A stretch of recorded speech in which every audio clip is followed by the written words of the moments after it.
So how do you clean a kiln shelf?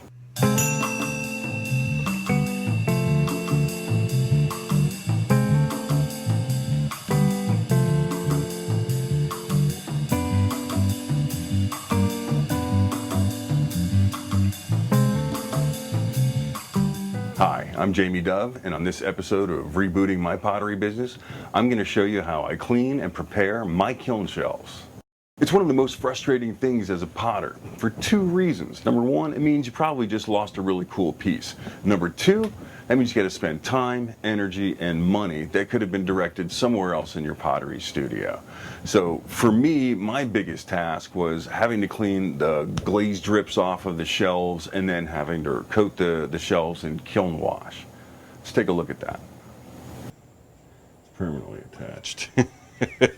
A couple episodes back, I fired the kiln and it misfired, resulting in a lot of glazes running off the pots and onto the shelves. There is a silver lining to this cloud. I got a deal on some old kiln shelves from one of those paint-your-own pottery places.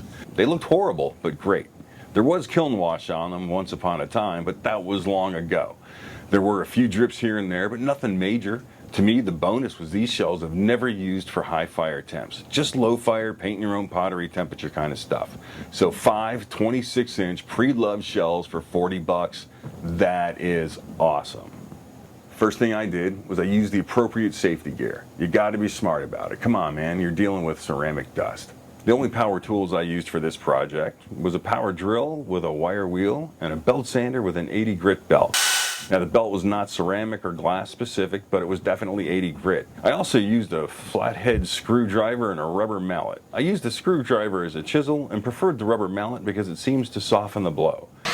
Once I've laid the shelves out flat, I used the wire brush on the drill to knock off any light surface debris, old kiln wash, or even bits of glaze drips. I go over some of the bigger drips again to knock some glaze loose. After hitting them with the wire brush, I broke out the old school belt sander. This guy is so much fun to use. It was my dad's back in the day. I use it all the time now. And this thing's been around since like the mid 1970s and it's still going strong. With the 80 grit belt, it does a pretty good job of grinding things down and smoothing things off. The shelves weren't like new, but they were ready for kiln wash. And now I start on my old shelves, the ones that fell victims to that kiln meltdown. First thing I have to do to these shelves is remove the big chunks of glaze. They're easy to spot. They're the ones that look like they needed a coaster on the coffee table. Using the screwdriver and the mallet, I had to get every little bit because all it takes is a tiny dot of glaze to stick to the bottom of a pot and then you lose it. Even with kiln wash, I had to be very meticulous about getting every last drop I could see. It's also important to check and clean the sides and the undersides of the shelves for any glaze drops. Some people like to make their own kiln wash, which is a pretty simple recipe. I just don't have the time or the storage to bother with it. I just buy pre-mixed kiln wash, I mix it with water, and presto, I am washing shelves. I try to get the wash on as evenly as possible because I know I'll be putting on a couple of coats. I lay the first set of shelves out in the sun to dry while I repeat the process and start washing the next set of shelves. I like to let the shelves sit for 24 hours after washing them, but it's not necessary. This is a freshly cleaned, prepped, and kiln washed kiln shelf. And it's really important that you maintain the health of your kiln shelf. It really extends the life. Now the important thing is this is like chalky. It gets, rub it here, I get a little white powder on my hand. And that's important so when the glaze drips off a piece, it hits this thing here. It doesn't soak into the shelf itself. It actually just kind of sits here. So when it cools off and you go to take that piece out, it just kind of flakes off. It's white and dusty and flaky, it pulls off.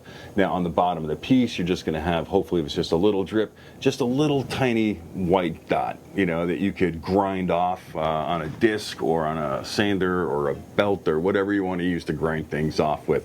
But it makes it so much easier, and most of the time it'll actually protect the shelf, make the shelf live a little bit longer. Hopefully it protects the piece.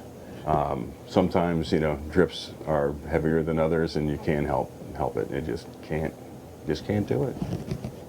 All right, two quick notes. Okay, two quick notes. Number one, on this thing here, on the edges, make sure that you go ahead and you clean off. I don't know if you can do this here. See how it pops off? Make sure you clean that off. Any kind of little powder that you have on there, anything on the edges that might bump off, falls into a piece that's nice and glazed, and then when you don't notice it, it fires, and then you take it out the next day and you're like, oh, that was an awesome piece. Not anymore, because there's really not a whole lot you can do to a piece that's got a big giant chunk of kiln wash in it. It's happened to everybody. It's just one of those things. The other thing, wear gloves. I made the mistake the other day. I was showing somebody some stuff in the studio, and they noticed that I had a kiln shelf. I hadn't cleaned them yet, and it had this big giant glaze ring on it from the meltdown. And I went, oh, look, it's right here. And I went to touch it, and as I did, I just right there on the tip of my finger, right there. And I honestly, it was just like a very, just like that, just like that. And all of a sudden my finger was bleeding everywhere. There was I never even felt it. Never ever felt it. It was just a little kind of sharper than a razor, that kind of cut. And then it just bled all. I looked really tough too. Just blood everywhere. Yeah, pottery.